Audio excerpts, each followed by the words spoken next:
Hello friends, కుక్కర్లో ఈ విధంగా క్యారెట్ స్వీట్ చేసుకొని చాలా టేస్టీగా ఉండేది. దీనికోసం ఇక్కడ పావు కిలో దాకా క్యారెట్ ముక్కలు తీసుకొని ఈ విధంగా స్కిన్ తీసేసి చిన్న చిన్న ముక్కలు కట్ చేసుకొని కుక్కర్లో తీసేసుకొని చిన్న టీ గ్లాస్ దాకా పాలు, స్వీట్కి తగ్గట్టుగా 2 to 3 టేబుల్ స్పూన్ దాకా షుగర్ వేసేసుకొని ఇందులోనే కొద్దిగా వాటర్ పోసేసుకొని ఆ తర్వాత 1 టేబుల్ స్పూన్ దాకా నెయ్యిని, కొద్దిగా ఇలాచి 2 ఇలాచి వేసేసుకొని లో ఫ్లేమ్లో 1 or 2 విజిల్స్ రానిస్తే చక్కగా మనకి క్యారెట్ ఉడికిద్ది అనమాట.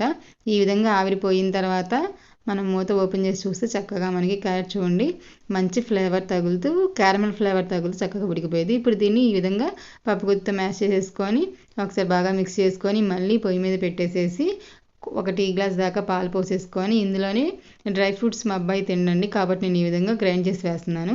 ఇక్కడ మాత్రం వాల్నట్స్ మాత్రం మీరు అసలు వేయకండి. వాల్నట్స్ వేయడం వల్ల స్వీట్ టేస్ట్ అనేది పోయిందనమాట. ఈ విధంగా డ్రై ఫ్రూట్స్ పొడి వేసేసుకొని 1 టేబుల్ స్పూన్ దాకా నెయ్యి వేసుకొని 2 మినిట్స్ ఫ్రై చేసి సర్వ్ చేసుకుంటే ఎంతో టేస్ట్గా క్యారెట్ స్వీట్ రెడీ.